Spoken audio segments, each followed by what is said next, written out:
pour financer ces festivals et d'autres événements culturels. Les mécènes sont essentiels. Ce sont souvent des PME et on peut être patron et adorer le rock'n'roll. Exemple avec les partenaires privés de la Rhodia, la salle de musique actuelle de Besançon. Aline Bilinski, David Martin, Rémi Bollard. Soirée privée à la Rhodia ce soir-là.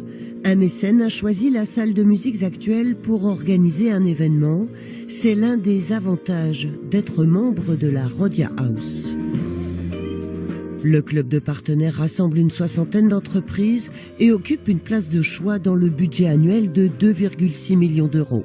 Ça représente aujourd'hui près de 15% du budget de la Rhodia, c'est considérable. On est la scène de musique actuelle en France dont la part liée au mécénat est probablement la plus importante. C'est vraiment un travail de plus de 10 ans qui a permis d'aboutir à ça et qui nous permet à la Rhodia de mener beaucoup de projets. Nous, on est plutôt dans une logique de petite entreprise ou d'entreprise très ancrée localement. À partir du moment où il y a une volonté d'agir pour le territoire, tout le monde est le bienvenu.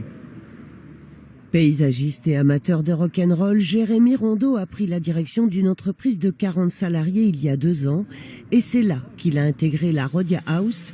Être mécène pour lui ne se résume pas à un avantage fiscal. C'est pas une histoire d'argent, c'est une histoire d'hommes.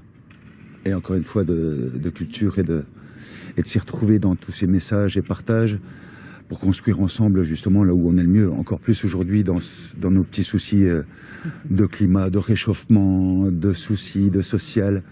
Non, là voilà, la culture c'est beau, la musique c'est beau, le travail c'est beau et le paysage c'est magnifique. Très impliqué, il est aussi membre de la commission mécénat qui se réunit toutes les 6 semaines à la Rhodia. L'occasion de faire le tour des dossiers en cours et à venir. Bon bah déjà premier projet.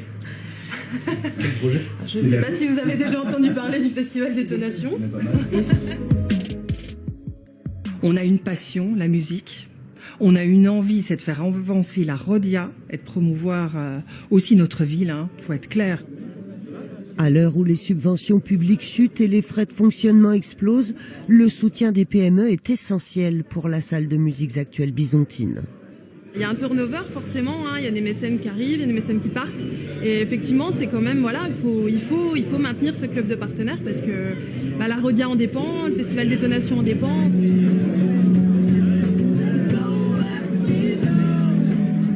Un mécénat qui permet à la Rhodia de poursuivre sa triple mission, diffusion, accompagnement artistique et action culturelle.